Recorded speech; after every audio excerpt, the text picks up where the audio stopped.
perspective. From Danzig to death, to Dark Throne to Dr. Shrinker. Buckle up, things are about to get heavy. This is the Metal Podcast. Let's rock and roll. And welcome to the Metal Podcast, the second best show on the internet. We're taking a break from our P. Diddy deep dive and bringing in a very special guest. Before I introduce him, I'm here with, as always, AC. How are you doing today? Good. Hello. Thank you. Okay, good. Good talk. And with us, coming from across, I believe, multiple continents, maybe just one continent, is our dear friend Andy Ferris from Austria, which may be in Asia, according to DJ. Yeah, we don't know. No, you don't know. Don't lump me in with this. The guitar geek, Andy Ferris. How are you doing today, man? I'm great, guys. Thank you so much for having me on the show. This is great fun already. I'm up good for this. Good. Yeah, we're going to be on a wild ride today. I could definitely tell you that. But before we get started, we like to start things off with we pick a song, all three of us, one at a time, a little round robin action. You can go last to kind of think about it, ponder, if you may, a song that you think that doesn't get enough credit. It doesn't have to be metal. It could be anything you want. So something that, maybe not like Guns N' Roses' Sweet Child of Mine, everyone knows. Something kind of little, under the radar that, hey, that we don't have to have heard of it. Most of the times I've never heard the ones AC picks. So I'll go first, and I'm gonna go with Armored Saint. Oh, Tainted damn it! Past. Did you really? Well, that's why I go first. Keep going. Well, the Tainted Past is one of those songs that I think is a good introduction to either hard rock or metal. It comes off one of my all-time favorite records, The Symbol of Salvation. It starts off with some acoustic guitars, gets into a little like starts off with a bass. Well, yeah, exactly. That's it. Why don't you introduce my song, AC? But one of the coolest things it does is their member Dave Pritchard had passed away before the album came out, and they were able to extract one of his solos from one of the demos they made. I don't really know how that process kind of goes, but it seems very, very interesting in the demo. When you do listen to they have a 4-song demo that isn't produced very well. And it's kind of interesting that some bands can do really high produced demos and others aren't so produced. But yeah, I think that's a good introduction to either metal or hard rock, especially in this day and age when people are just listening to a lot of hip hop and rap. So go play a guitar. It's good for you. All right, that's all I have to say about that. So AC, did I steal your thunder, so to speak? No, but it's pretty funny. The song that I picked is Armored Saint from Symbol of Salvation, Warzone. We do not coordinate this, just so everyone's clear. And I was going to throw you a bone. I was going to say, I got one that you've actually heard. Yeah, I have heard that one. It's a good song. It is a great song. So, I guess this week just listen to Symbol of Salvation. Yeah. Is it my turn? Oh, it is. Go ahead. Oh, yeah. Oh, well, it's from the album Symbol of Salvation. I don't know that album. I don't know that band. I'm going to have to look that up when I go back. I'm going to go for the first song that came to mind when you said that. It is not a metal song by far, and it probably is appreciated where you guys are, but it's They Might Be Giants, Birdhouse in Your Soul. Ooh. And it over here in Asia, it didn't get the the recognition that it deserves. Oh! I don't know if you can hear that. That's my doorbell that should be switched off. Hang on. Turn that off. There we go. Somebody else will get that. No, it probably is. It's probably just another guitar being delivered or something really exciting. No, They Might Be Giants. I know we're on a metal podcast, and I did warn you that I'm certainly not from the metal genre, but I say yes to anything mostly, so that's why I'm here, and it sounded like fun. But They Might Be Giants is a huge band for me because it's outside of what I would normally play, and I like songs and bands that are not what I would play. So whereas I might play guitar, something like from was it Symbol of Salvation? It sounds like something I might be into. I think you might. I wouldn't play They Might Be Giants. Well, Armored Saint is like that kind of not quite glam metal. It's like Dokken, early Motley Crue. It's like that. It's like 80s rock is basically the best genre for it. It's you know what? It's kind of like Saxon or Priest, but not as dramatic as Dio, Maiden, or Judas Priest. I've just Googled it, and they look very serious on their photos. They don't look like they're having a good time. Well, who looks serious? Or sorry, who looks like they're having a good time in photos? I mean, have you seen pictures from the 1800s? My gosh. He hasn't even got a shirt on in that photo. He can't even afford one. What a terrible time. These guys were so poor. They were out in the trenches. They were fighting that good fight, trying to bring rock to all the kids of the world, no matter what. Blackie Lawless. They do look like bad news. It's really bad news photos. That guy's got awesome hair. Oh, they've all got awesome hair. All right, I'm super into that just from photos alone. I'm going to do my homework later. That's all you need. So you don't even need to listen to them. Just look at the photos. Yeah, I'm done. Yeah, your favorite band. There you go. And that's how I was converted. In fact, I never even heard the song. I just read the lyrics, and I said, "This picture of words looks good." That's all you need. Well, you know, so Andy, I'm curious because you have a very, extensive. What am I trying to say here? I guess an interesting job where we are aspiring to be you, essentially. You've got some great content, and I'm kind of curious how it all started for you with the Guitar Geek. Well, aside from a misspent youth and never discovering Armored Saint, kind of, I mean, firstly, be dangerous what you wish for. Be careful what you wish for. It's dangerous doing what I do because it's a lot of work and a lot of fun, and sometimes those two things don't sort of correlate, and it can take you to bad places because it's the internet, and the internet is a scary place. So I want to put that at the beginning. If you're going to start an internet career, be very careful and make sure that you have lots of friends you can talk to in real life. To answer your question, how did it start? I guess that I thought it would be easy. I moved to Austria in 2011 from England, and I'd gigged and busked around Europe before then. And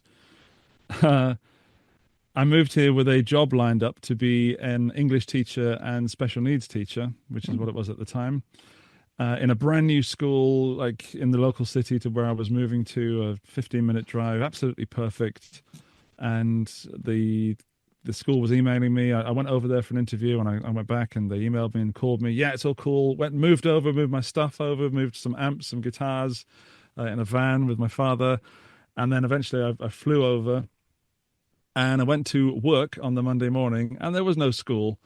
It wasn't even finished built. This woman was scamming people out of money, and she'd taken all the money that the school should have been built with to I don't know, pay for whatever she does. Do you know her name? Saint all day. Hey. I do know her name. I'm not going to mention it on the podcast because she's probably listening. I don't want, I know she listens to this show, so it's a popular show. It is, but she definitely doesn't listen to Armored Saint. No one that with a rap sheet like that could listen to someone called Armored Saint. Maybe she listens to Armored Sinner or Naked Sinner. I think she does. I think she mentioned it in the interview, actually. I bet she did. Yeah. So basically, I was in Austria with nothing to do, nothing to make money. I went into English teaching, which everybody does that when they come to a non-English speaking country, or sorry, non-native English speaking country. And then I realized there was no live music at all, which was a complete culture shock. Because the times I'd visited here, I'd been to gigs and been to shows, been to parties where there was live music. And then I realized that there was no music scene here. Maybe so in Vienna, there's quite a good music scene there, but where I am, it's nothing. And that's quite depressing. So I wanted to make something of my own, and I opened up a YouTube channel with my name and started doing song covers and then writing my own songs again, which I did much earlier on in my youth. And that's hard. Boy, is that hard, getting people to listen to music you've written, because people don't care. Oh, no, they don't. I've written a song. No one cares. I've written a song. It expresses my most inner, deepest feelings. Yeah, we don't care. It's how it is. They care when you're successful. They like to say that they were there at the beginning, but they don't care, which is horrible. So I saw some guys doing gear demos and gear reviews, and I just thought that looks easy and fun. And I had this sort of, I've always had like a blind faith from being in bands and from going out in the world with a very positive attitude. I've always had a sort of, it'll be okay if I do this, it'll work out kind of attitude. And I'm very dedicated, very motivated. And generally, when I set my mind to something, I'll find ways to fail and then find ways to succeed. And it did. And it is succeeding. It is going very well. I still love it. And yeah, I get to do fun things like this. And yeah, what a fun ride it's been so far. It's funny that you bring up the people don't care, because I was in a band with these guys. I was much older than, I was like 10 years older than them. And this guy, he wanted to make a documentary on their first full length. I was like, you have like 50 subscribers on YouTube and you get like 10 views per video. Nobody cares. He's like, yeah, but what if I explain that I put a lot of heart and passion into it? No one knows who you are, so why would anyone care about any of that? And he just didn't understand that no one cared that he put his heart and soul into it. You think you're the only person that did that? You think everyone else came off of an assembly line? And then they just soullessly created like Rain and Blood? Something. Well, it's a painful truth, and being a musician or a creative person is tough. You're putting yourself out there as part of you, and I think that there is a lot of bitter people, bitter guitar players certainly in the world, and I think it's linked with putting yourself out there and not getting back maybe even a portion of what you've put out. And music is totally different to things like sports and academia, because if you work hard at sports and maybe there's a bit of natural skill there, you will succeed. And with academia, you study and you put yourself in the right places, you will succeed. But with anything creative, it's hard. You have to do all those things, work hard, put yourself in the right place, maybe have a bit of natural skill as well. But you've also got to be damn lucky. And you just have to keep slogging until that luck pays off. And sometimes it doesn't ever. And I've been in a few bands over the years that were so talented. And it just, it just wasn't meant to be. And I hear that story so often, and it saddens me.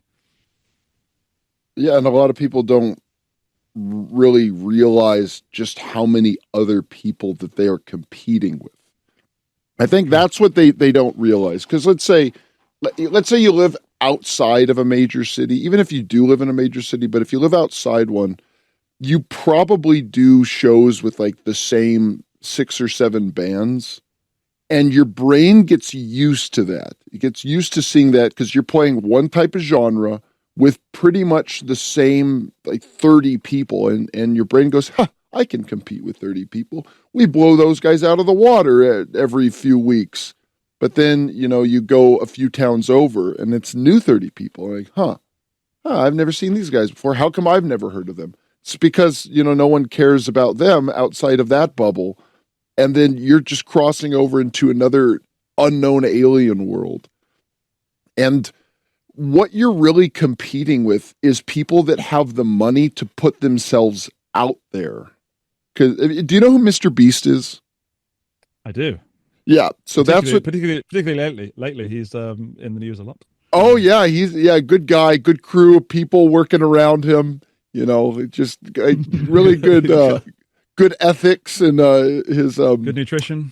Great nutrition. It's full of electrolytes. It's what plants need. Well, they do. They crave it. In fact, but. I always saw that guy's face, and just remember thinking, who is this guy?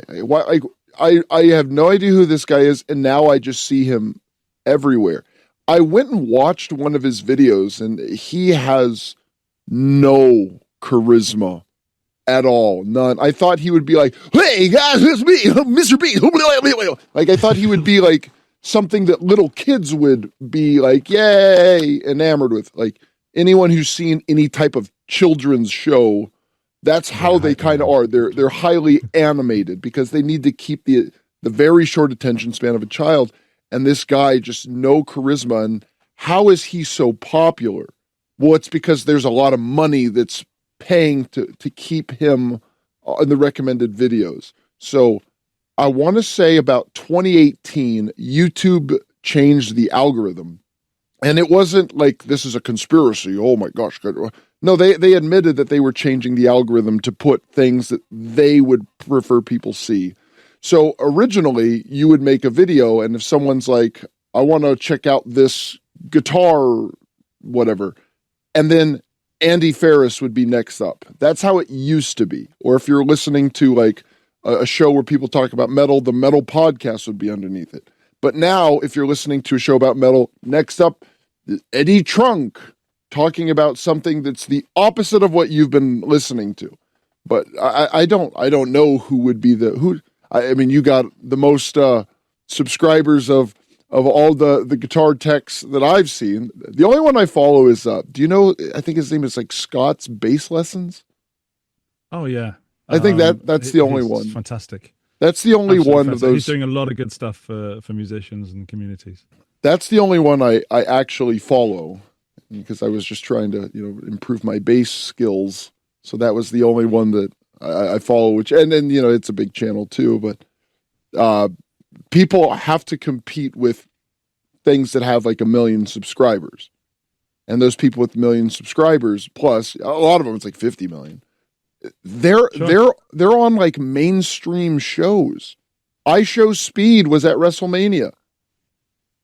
Granted, he was in a prime costume. I don't know who that is. The thing with YouTube, people put YouTube under one umbrella, and it really isn't. YouTube is like a super cable or super internet provider, and then there's all these different niches. So you may never have heard of Mr. Beast or me, in fact, but you might only watch Mr. Beast. You might only watch my channel.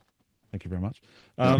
Which you should. It's such a big thing. It isn't. I think it's not fair to say YouTube this, because YouTube is just like it's a world. It's more than it's all these subworlds within worlds, and I don't think I ever have a chance of showing up on the front page, and that's not my aim. I've had a few videos go viral in that sense. We're talking sort of millions of views, but it doesn't mean you can sit back and kick your feet up and oh, that's it, job done. See ya. I'll take a month off. And I wouldn't want to. That's not the way I operate. But it's, I don't know. I try not to give advice as such. But if anyone is listening and wanted to do things like opening up a YouTube channel, aiming for viral videos and stuff, as you said, I see, is this just you're competing against people that have marketing teams. Mm-hmm. So that shouldn't be your aim. And if it is, then you might need to change your expectations because you need to get lucky again. But yeah, with the whole Mr. Beast thing, and it's a business within a business. Oh yeah, there's stuff happening between him and YouTube, I'm sure, because the more successful Mr. Beast gets, the more successful YouTube gets. And ultimately, as I said to DJ earlier, I'm just a guy that sits in a basement talking to a camera with a guitar in his hands, and that's it. I don't get to go and lock people in a room and occasionally feed them. You don't have to feed them if you're Mr. Beast. Oh yeah, true. Yeah, it's interesting, Andy. With one of your videos, I really got attracted to. You said you deserve the truth and honesty. Kind of one of the reasons why you started your channel, because you felt that videos weren't honest and people not being transparent. But you also said within this video, I forgot how you phrase it really well. It's one of those you got to think about it, but it'll hopefully I'll make sense of it. But you said like, if you were working for you, or if you were your boss, but you are your own boss, but if you were working for you, you would quit because you work yourself so hard, because it's a grind. Like you said, you can't take any time off, even if you have these viral videos. But I thought that was very interesting because it's not maybe reviewing gear is kind of comes naturally to you, but there's more to it than just that. But I thought that was kind of it made me feel good about you being like, hey, I want to be truthful. And in the video, and you don't have to go really into it, but you might even know what I'm kind of talking about. But there's a few things that came up that I thought were really interesting because there are guitars out there aimed to try to help you to learn guitar. That's, I guess, not a guitar.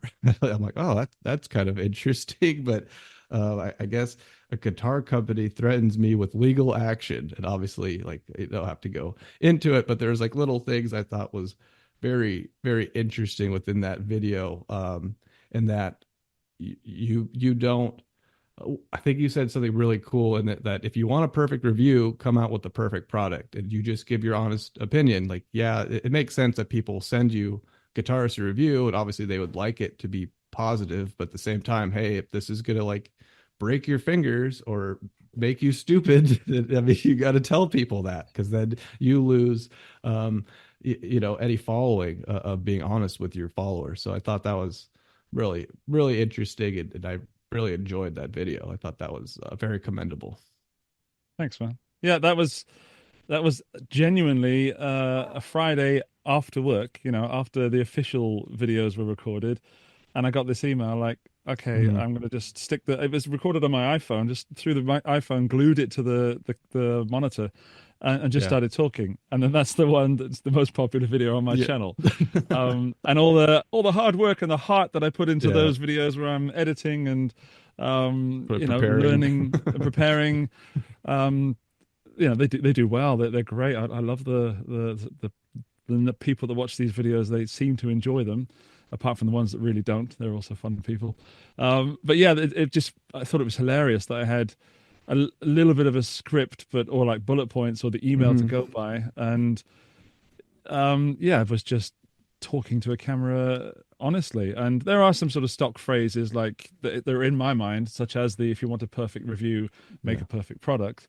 But yeah, it really entertained me that that did well, because people always ask me what cameras do you use, what's your audio interface, what's this, what's that, what do I need to get, what microphone do I need to get, and all that stuff's important, but it's like super baseline stuff.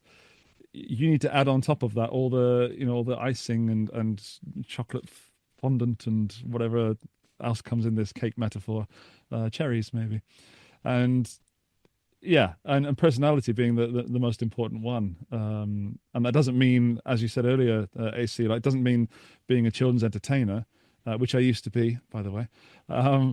It just means being yourself, and whoever you are, being authentic to yourself. And if you, I don't know, hate Telecasters, but then you review a Telecaster and you say it's great, then you're not being authentic. If you review a Telecaster and say, I don't like Tellies, but this is a great guitar, done, Or if I pretended to like Ahmed Saint and I had no idea who you were talking to, I'd get caught out sooner or later, much sooner, probably. Well, I was thinking about this the other day, because there are a lot of stupid people in the world, but I think that there are far more dishonest people than stupid people. And it's not necessarily from a place of malice, where I think some people, they feel like it's mean or impolite to tell the truth if the truth is a negative. Like, someone's like, here, I'm going to send you this guitar that I made. I want you to review it. And then you're playing it like, this is worse than a Squire. And then you say, oh, yeah, it's great. Yeah, good job, man, that you did that. I would consider that very dishonest, because now that person thinks they have a good product.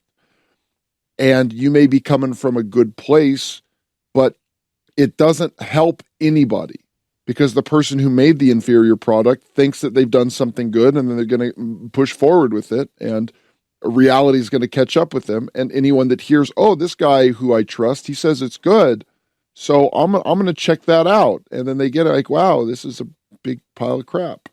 And I think a lot of people are too scared to be honest with a lot of things, because they think, because the truth does hurt, and they think that saying anything negative is considered mean.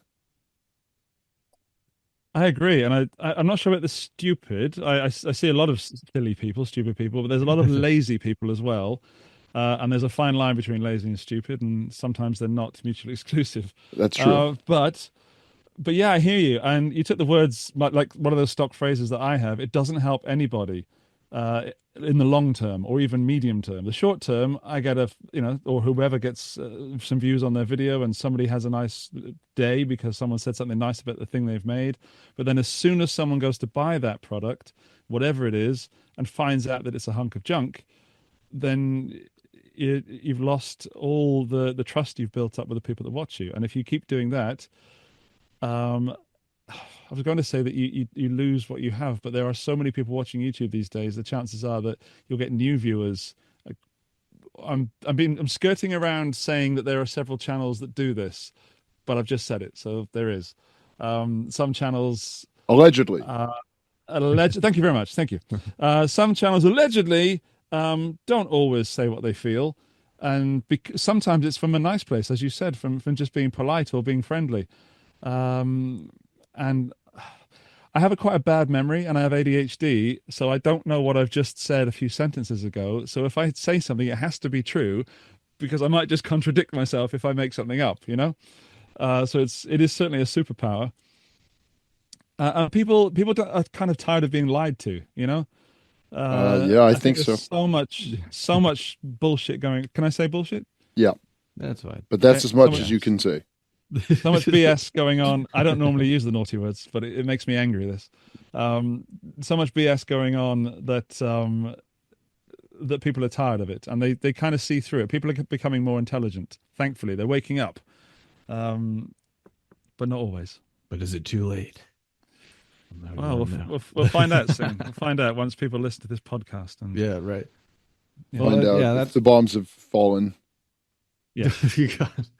Well, yeah, and that's one of the reasons why we started this podcast, because we felt like, hey, there's so many different shows out there, just kind of either doing reviews or just not. They're shilling. Honest. They're just shilling. Exactly.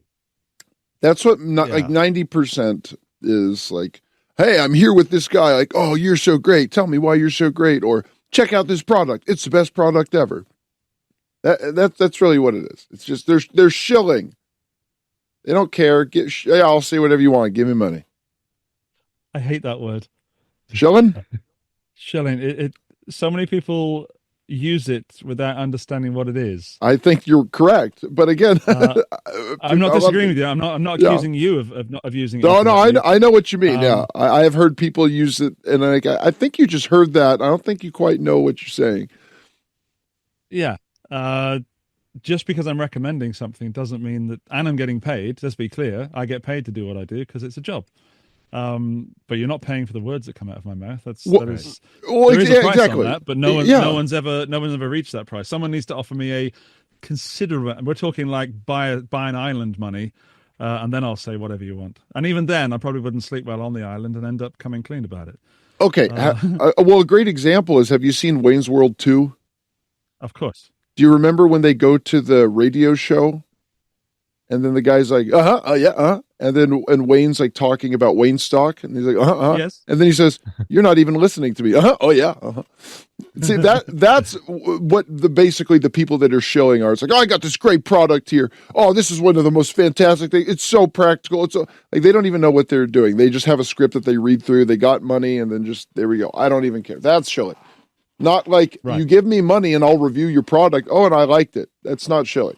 Shilling is when you are doing it dishonestly for money. And that's what I think most of these shows are, is you have these people.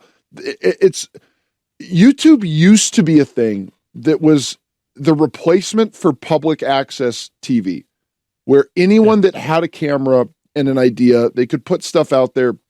And in the beginning, there was a lot of stuff that was super raw. Like people edited on Windows Movie Maker. They didn't know what they were doing, but they gave it a shot. And then there were some people that were actually creative. And for the first time, they got to put their short films out in the world. And that's why a lot of people became popular doing that. And at some point, the big studios, whether it's TV or movies, they figured out that that's where people were going. And then they decided to fill it with advertisements, because there were people that were just like, hey, check out this vacuum cleaner.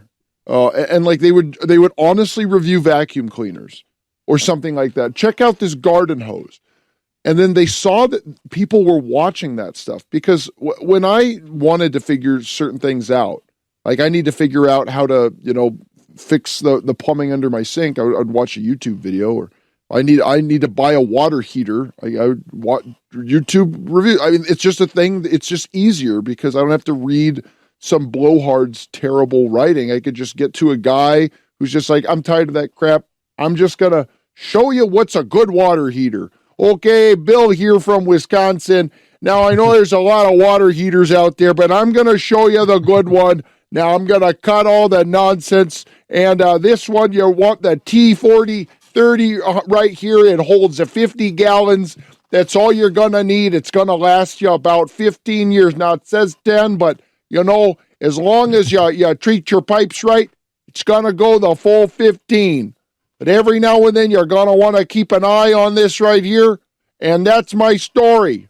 And then eventually, I just started seeing a bunch of videos that were just like, they were ads, and I didn't realize it. It was just like, check out these shoes. It's the best thing ever. And then you realize like the channel is Adidas. Like, wait a minute. Hold on. Adidas is reviewing their own shoes? Like, what's going on here? And then it was like a flood of just ads and disguised as people doing product reviews. Mm-hmm. Influencers. I hate that term. That's the term I hate the most. It's such a brainwashers. It's whenever someone, because I obviously work with people, and we're talking to a team of influencers like you. I'm like, I'm not an influencer. I do influence people's decisions, but don't put me in that category. It just makes me feel sick. Like as I said, just a guy who enjoys guitar, talking to a camera, with a business mind, of course. Otherwise, my kids would go hungry. Although those Lunchleys look pretty good and affordable, so our sponsor, Lunchly. Product placement. I've always said as well, if you ever see me get a sponsor from, is it Raid Shadow Legends? Oh yeah. You know that I've finally given up. That when I cross that line, then I've given up, and everything else should be discounted. There's a show that I like that they actually accepted a sponsorship from Raid Shadow Legends as a joke. They're like, all right, I guess we have to read our sponsorship from Raid Shadow Legends because they gave us money to read this line. Like, that's how they did it. And then they just read the thing. And I do that anyway with my sponsor shows, because it feels so ridiculous for me to be reading a sponsorship slot.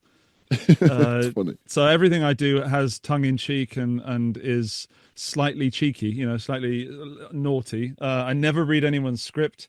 I never say what anyone asks me to say, mainly because I can't remember, but also because it's not, I remember that. Oh, so old. I remember that era of YouTube when it was, public access again. And I used to make radio shows when I was a kid with tape cassette recorders. And then I went to school at the age of 11 to a secondary school. And I found in the science block an old video room that had 3 huge cameras and a mixing thing that you could do crossfading. And me and my friends used to go in there and just make videos and hang out and create stuff. And there was never any intention to do anything with that. It was just fun, And now with the YouTube channel, I purposefully make it a little bit more homemade than it needs to be.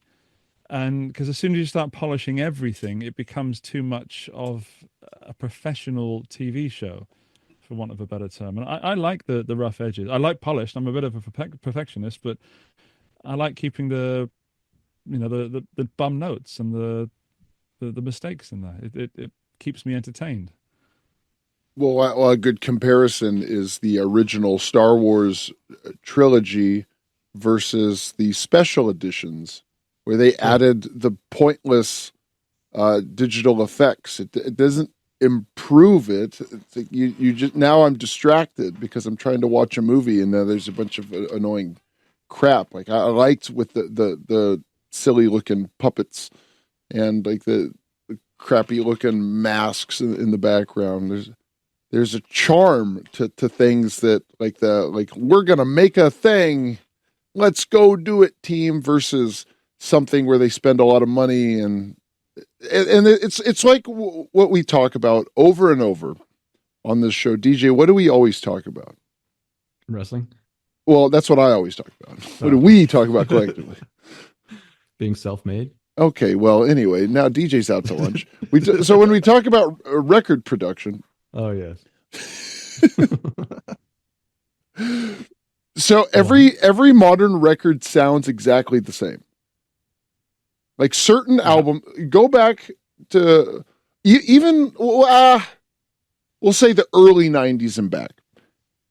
You could say like that record has a distinct sound, like King Diamond, Abigail, or the Boston self-titled. Like these albums, they have a sound to them where it's very unique to that record and it enhances the experience. Now you get into things like Absurd, and I think this kind of ruined a lot of black metal because people thought, oh, listen to how bad it sounds.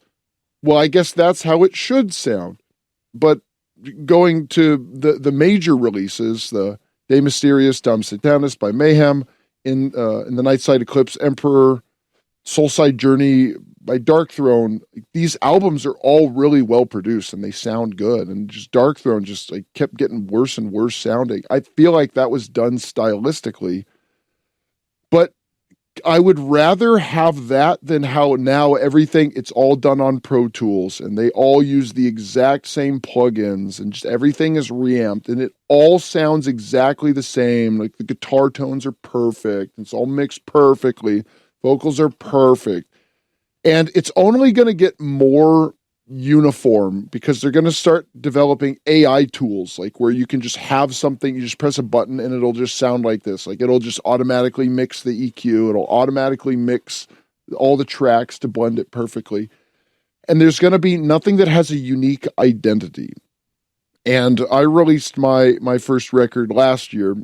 And initially I was like, oh my gosh, this is just so underproduced. It's just, it sounds so bad. But it doesn't sound like it was recorded in the back of a van in a hangar on an answering machine. It's, it's not terrible, but it doesn't sound as good as modern stuff. But now I'm just like, the more I hear new stuff, I'm like, well, at least it has an identity. At least being underproduced it's unique to it, where just everything, it sounds so sterile that there's no life to it. It feels like a product. It's like a Starbucks coffee. And that's what it is. Because at some point, Starbucks was kind of edgy. Like, oh yeah, I'm drinking this coffee from this small little thing. And then now there's like 5 Starbucks on every corner. So I don't know. Would you say this is this inevitable with success? Like if you succeed too much, do you then begin to eat yourself? I would say it depends on the path you choose towards success.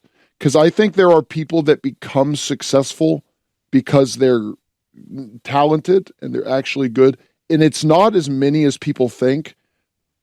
I think most people become successful, and we're talking like showbiz, not like, I'm a successful plumber, I'm a successful lawyer, just like showbiz particularly, is they become successful by selling out.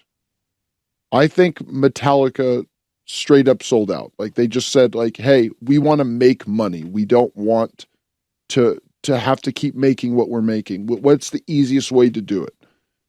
And I think a lot of people do that, and it becomes inevitable on that front. That because you stop doing what makes you happy, and you're doing what makes you money, and it's not always the same thing. Because Metallica really never recovered from the Napster fiasco. No. And you could look at Dave Mustaine from Megadeth, who never came close to reaching the heights of Metallica, but still very successful.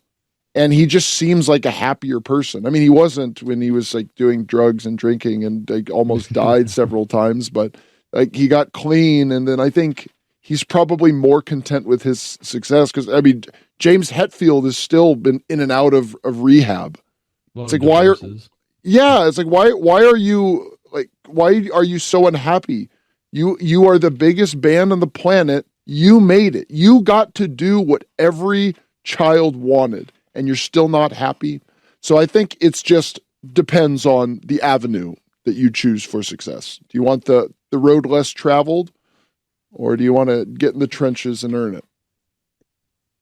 I also think there's and particularly with what I do, there's no upper limit. So when you define success, and say, let's go back to Metallica again, they've sold so many records, done so many tours, sold out. What's next? It's okay. It's in this modern world we live in where the shareholders and things like that, where what's next? Next year has to be bigger than this year. This video is good. This record is good, but next one has to sell more, has to make more. And it can drive you insane.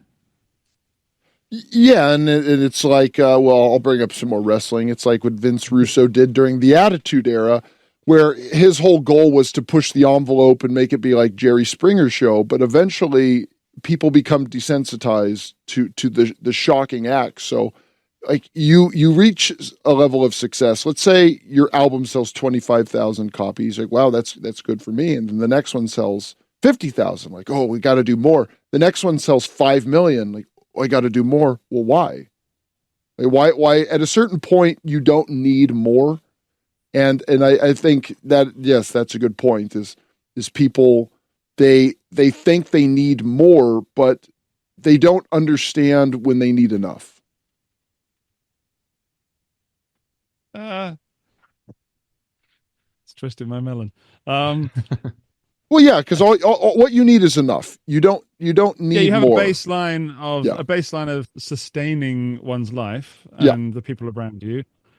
But then you end up getting. I've been very poor for most of my life. I'm not poor now. I'm making a success of what I've done. I've managed to find something that combines lots of skills that I've built over the years I've been alive, and turn that into a way of living. However, I've been to the point where I was waiting till the end of the day for the supermarket to put the food on sale so I could go and buy food for that week because it was reduced by 50%, I've lived in a car for 6 months. I've been in between jobs for quite a while, and busking on the street supporting myself that way. I think I was happier then. That's a horrible thing to say. I think I was, apart from having my kids now and my partner, I think I enjoyed the freedom and the challenge of discomfort, because I also had something to blame as well. Well, what's his name? Bruce Springsteen. He says, you got to stay hungry, right? Absolutely. Yeah, and then you get content, then you get fat, and you get unhappy again. But when you get that fire in you, you got to keep. You got something to prove, and then once you get that success, it's like they say that the chase is better than the catch. Absolutely, yeah. There's an interesting interview I saw with Billy Corgan of Smashing Pumpkins, and he was talking about like, well, he might have talked about wrestling, but no, he says like after I think it was their first record, it went #1, and it was like. Obviously, it was great. Everything they did, everything they wanted to, and then he goes back to the producer and saying, "Okay," or the manager, and says, "Okay, what's next? Where do we go from here?" And it's like, "Oh, you hit it. Like, there's no way up." So I get there's like a competitiveness in people that, hey, let's push the limits, let's do more, just because to kind of outdo your last performance. But at the same time, there is like a level that I guess if you reach it, there's nowhere up from there, I guess. And I guess that was like in the 90s when that happened. So it was kind of interesting. And then I guess after that, then where's the motivation? Because there is motivation to kind of keep excelling, keep pushing the limits, whether you're, I guess, like you said, and it's different with athletes than musicians, but in that industry, as a musician, there's, I guess, what's the I don't know, like platinum records, there's like double platinum, whatever. Like there's only so many. Diamond. Okay. Yeah. Well, where do you go from there? Double diamond? 100 million. Do you know about the 1,000 fans theory? Is this something you follow or have heard of? Like, I'll explain it and see if it rings true. The theory is that you only need whatever your passion project is that is also your job. This podcast, for example, you only need 1,000 fans, because if they spend $100 per year on the thing that you're doing, that brings in $100,000, which I would say is a lot of money for a lot of people. So any number above 1,000 is, I'm not saying you don't need it, but if you truly cultivate and look after that community of 1,000 fans, you can have a living doing what you're doing and doing what you love without actually selling out or, figuratively, killing oneself through work or living an unhealthy life in terms of work-life balance. And 1,000 people is both a large number and also an achievable number. So I think there's not enough musicians and creatives that have heard of this theory. Many have, of course, but the more people learn to, like, there is levels in between playing guitar or whatever instrument in your bedroom and then being at Madison Square Gardens. There's many levels in between there, and 1,000 fans, that's all you need. Done. Yeah, I've heard it explained a little differently. Maybe you're gonna push back, but it was essentially like, okay, you need an email list of 1,000 people, and like 10% of those people will buy something from you, and 10% of those people buy everything you have to offer, whether like you write books or something like that. But you just need essentially get to that 1,000 and that. But I think you explained it a little better than was explained to me. No, I think it's the same thing. When I said fans, I should really say super fans. Like, you release something, they buy followers. No questions. Yeah.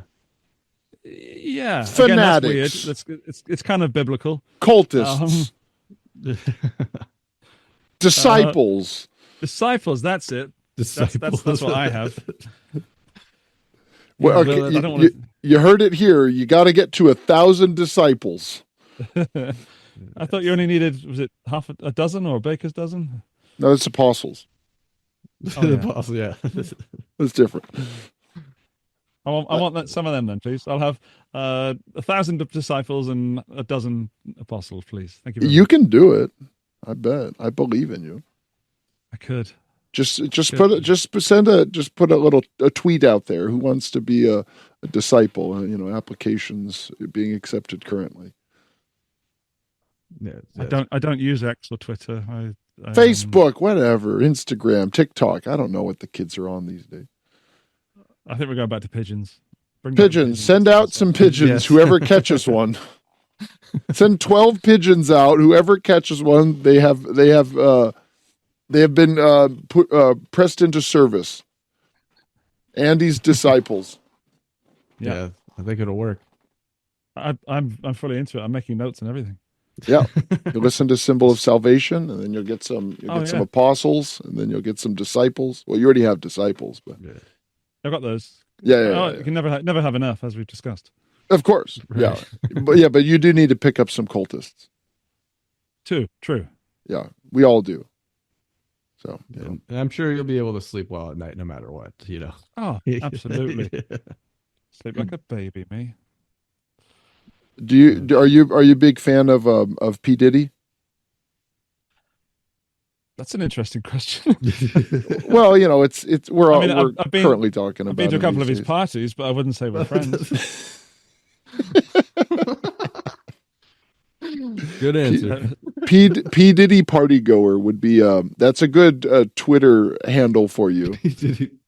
So you should make a Twitter and just have that be your name, P. Diddy party goer. The simple answer is no. I'm not in any way, shape, or form affiliated or fans of, or even a disciple of Mr. Diddy. Okay. What do you make of all this stuff that's going on as far as repercussions it'll have on the music industry? Bring it on, I say. If people have done something bad, they should pay for what they've done. The music industry needs a bit of a shake-up. I think those people with insane amounts of money, oh God, I hate getting political, but this is political. Well, everything's political. We're just not talking about like current politicians, quote unquote. But no, yeah, I know what you mean. There's no hiding behind it here. But the bad people have been doing things that people thought were good for far too long now, and it's very shameful that innocent people got caught up in this. So I'm not making a joke of any of that, and people have suffered. But I'm sure there's a list out there somewhere of, if I believe the things I read on Reddit, and I'd like that list to become public. And yes, it will shake up the world, but nothing wrong with a little bit of anarchy and shake up. Well, especially there's nothing wrong with anarchy and shake up in places full of bad people. Mm-hmm. Like a hurricane going through, the Carolinas or Florida. Not necessarily a good thing. A hurricane in the middle of a party full of sex pests and rapists, pretty good. I'd say that's where you want it to land. And I think that the music industry is the worst it's ever been, and I want to say it couldn't get worse, but I think probably 10-20 years ago, people were like, wow, modern pop is so bad right now. And it's just with each generation, it gets worse. But it's hard to fathom it getting worse. But because of the trajectory it's been on, I know it will. I know it's going to be, once you have Ice Spice having an anticipated album, then yeah, it's going to be bad. And I think we're going to get a lot of revelations about what's actually going on, not just, as far as like sex parties, but who's in control of the record industry and how it's done. I bet there's going to be a lot of people that are like, ooh, I know what's going on. Interview me, give me attention. I'll tell you all the dirt, because that's the most interesting stuff to me. Is the little guy who's like, yeah, I was there. I'll tell you which songs were just AI generated and who's actually singing on them.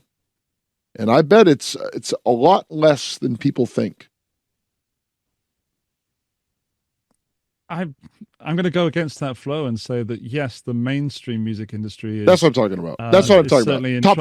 Top 40.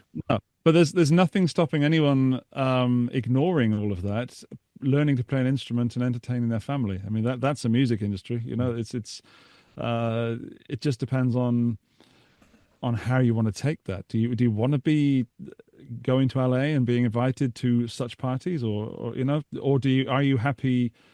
So many musicians I know are super happy playing the local bars and pubs where they live, and they are rock stars within their own village, and I'm not one of those. I wish I were, because it seems very rewarding. But it's super easy to fight this. You just have to start playing music. And that's what I try and do with my channel. Apart from getting paid money to shill things, I try Raid Shadow Legends. Raid Shadow Legends. I try to encourage people that might think that their playing isn't good enough, because I'm not a great player. And it's just like, well, you don't need to be a great player. You need to have fun with what you're doing. Mm-hmm.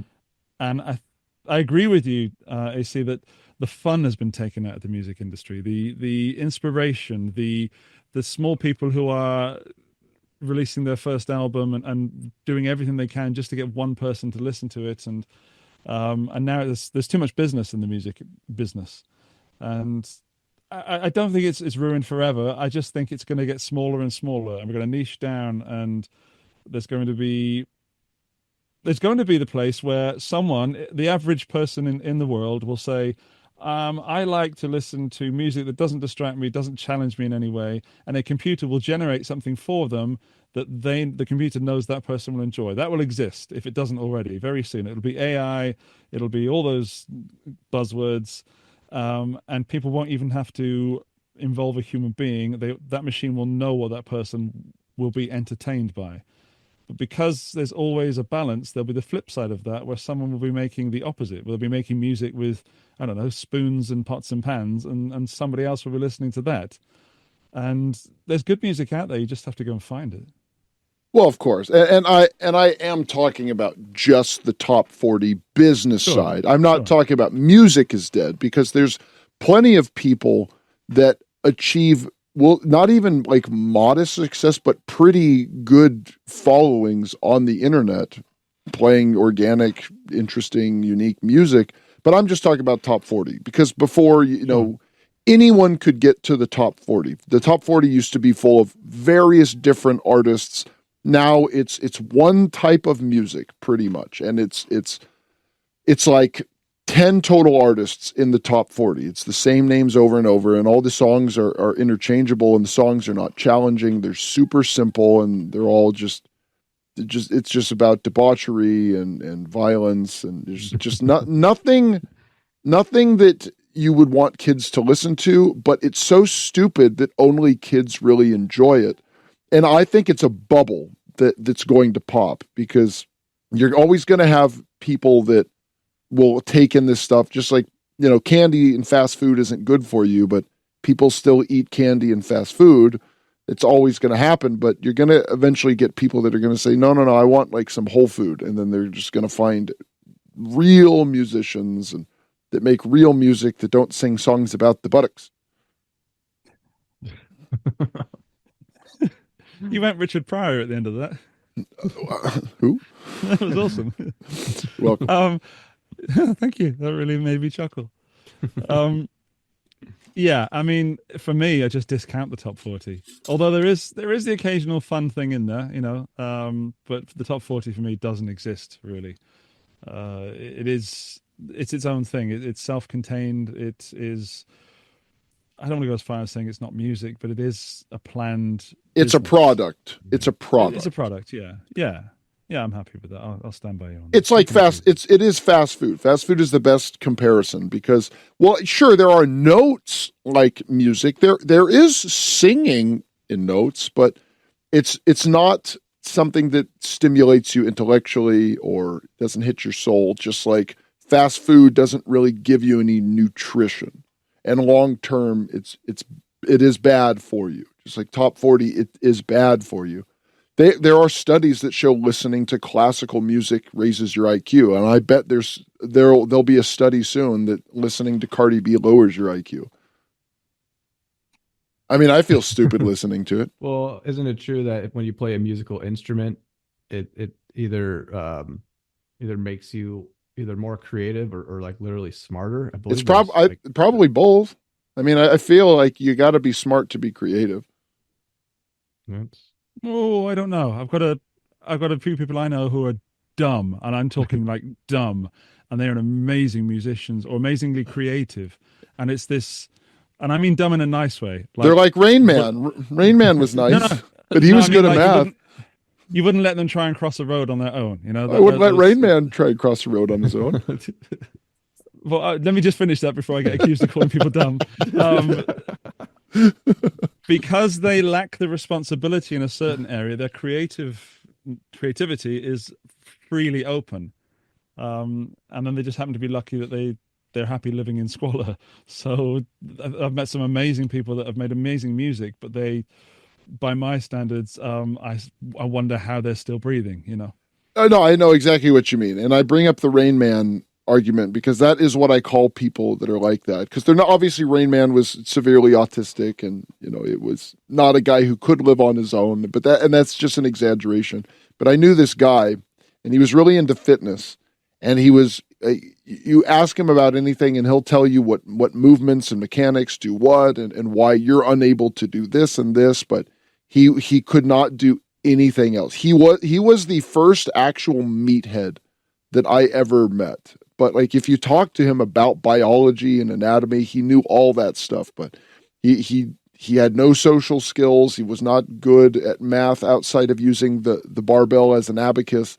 He was just a really, really dumb guy. But if you needed to know anything about exercise, whether it was weightlifting or running or anything like that, stretching, he knew it all. And there's a lot of people that they're good at the one thing. And they used to use the term idiot savant, but I think that is a little bit of an exaggeration for a lot of people. Like, I think we are essentially talking about the same type of person. Like, yeah, they can dress themselves, they can use the restroom, they can bathe, but you sometimes wonder how they do that.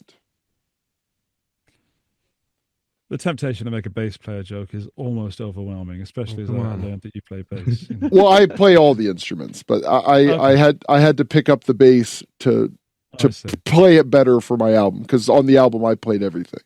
So it was just I'm trained to play guitar, and I don't want to play the bass like a guitar, because it's easy enough to just pick it and play it the same, but I didn't want to do that. So that's why I did that. I commend you. Thank you. Yeah. Hi. Yeah, I mean, I want to do it right, okay? I don't think I did, but I want to.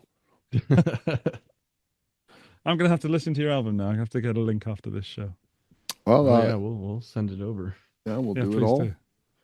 Well, I think DJ, you can take us home before we send Andy on his way. Yes, no, Andy. Again, thank you so much for stopping by, and please do come back, Eddie. Anytime you are welcome. I mean that sincerely. You are fantastic. You are. Our English guests are the superior guests. They are.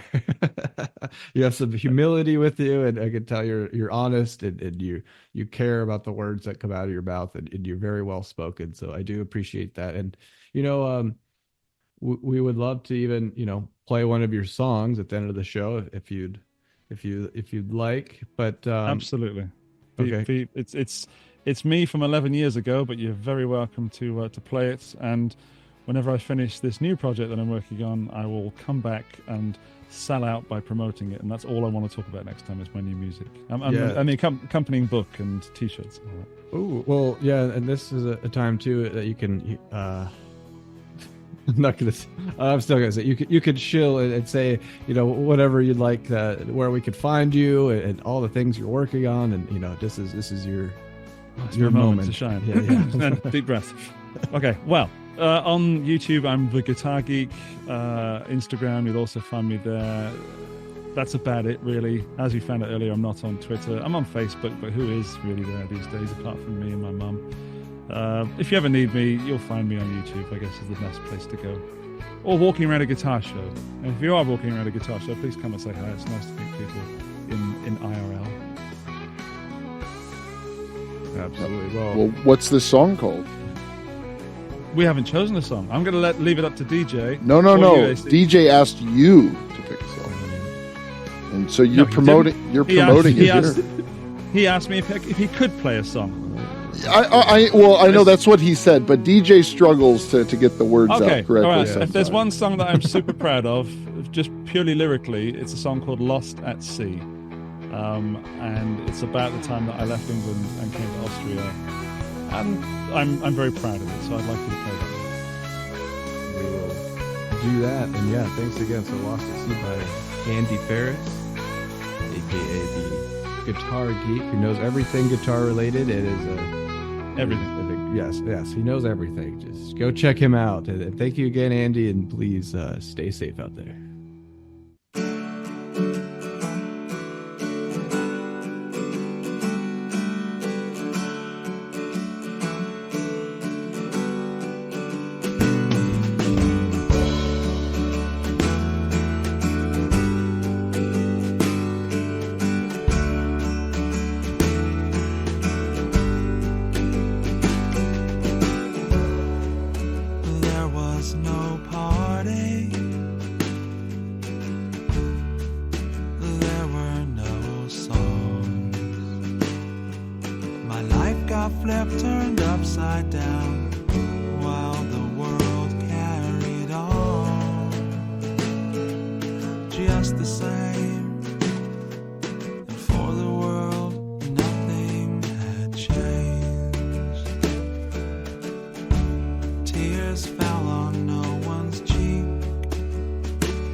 And I am not sure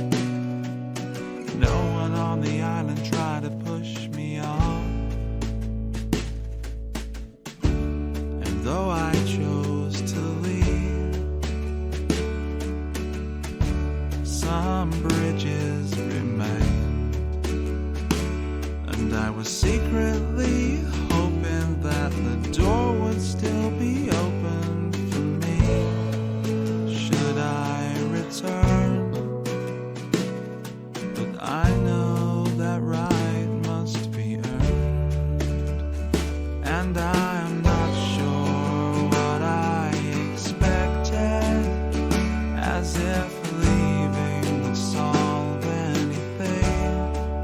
I chose to be blind to those I neglected. No, I didn't care. I just wanted to drink and dance and sing. But while I was lost,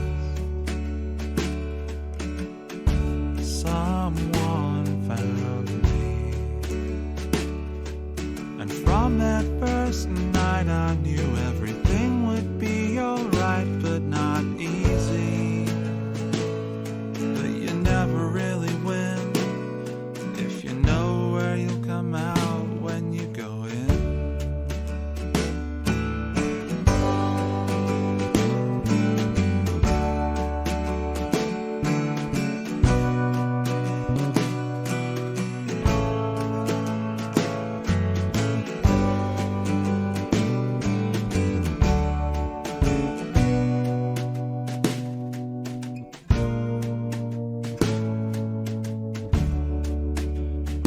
And I'm not sure what I expected, but I know I got more than I deserved.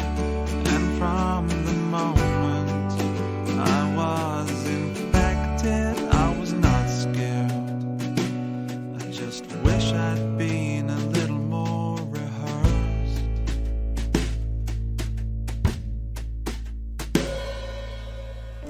So fellow sailors, beware. If you're lost at sea